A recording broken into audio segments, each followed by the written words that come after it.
Adam Warlock's ultimate is one of the most special in the game, so let's cover it. Timestamps are in the description if you want to skip to a certain part, and if you find the info helpful, drop a like and a sub to the channel. First, how does it work and what does it do? You'll know it revives your allies, but the thing is, it also leaves an area behind for a total of 10 seconds as of Season 4.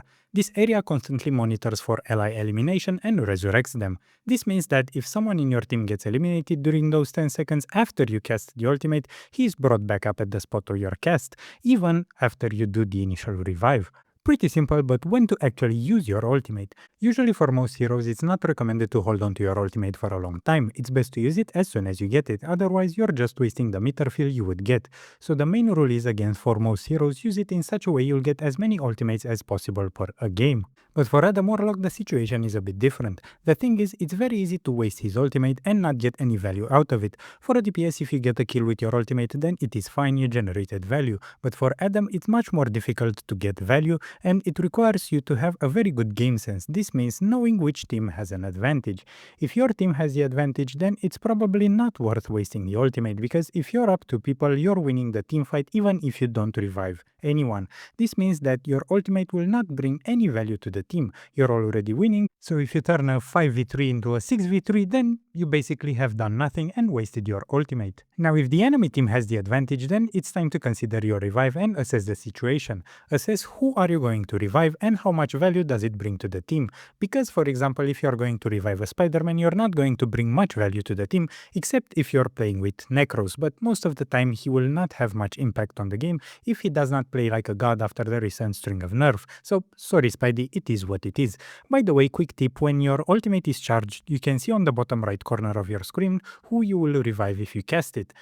On the other hand, if your main tank is down, bringing him back up might really change the tide of the battle. The question you have to ask here is, will the players I'm bringing back make a difference based on what the situation is? You have to define what are your key allies. Look out for your Lunas, look out for your solo tanks especially, and prioritize them. Don't be greedy and wait for everyone to die to get that full team revive highlight for your YouTube shorts, because you might get the highlight but lose the game. So use your ultimate when you can change the tide of the game, when your team has a disadvantage and one of your key allies are down. Karmic Revival also has the power to basically reverse any ultimate in the game. Iron Man wipes the entire team, well, no problem, you can revive everyone. Scarlet Witch combos with Strange, you can basically reverse those two ultimates with yours. So reversing ultimates is the second scenario where you should use it. But here I want you to be aware of something. There are two types of ultimates, instant and overtime. The instant ones are Scarlet Witches, Iron Man, ultimates that are one and done and wipe out your team instantly. Those are very easy to reverse because you wait for it to hit, duck to cover and revive your team.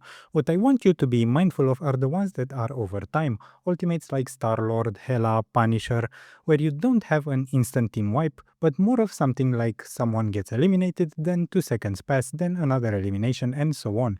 And here it is important to cast the ultimate either after the first death or even before if you predict that your team will get heavily eliminated. You're out in the open with the team, you hear the Star-Lord ultimate, you know what's gonna happen, so you find a nice cover, cast the ultimate and take advantage of that 10-second grace period. Then watch your allies pop back to life one by one. Why you should not wait? Because it is very possible that by the time the enemy ultimate finishes, the first ally that got eliminated would respawn in the base. So by waiting, you will miss out on bringing him back close to the battle. So for ultimates that are over time, start the revive when the ultimate is triggered if you know they will take out some of your team or just after the first elimination. So these are some tips for you to know when to use your Karmic Revival and how to get the most value out of it. And if you found the info in the video helpful, drop a like and a sub to the channel and keep reviving.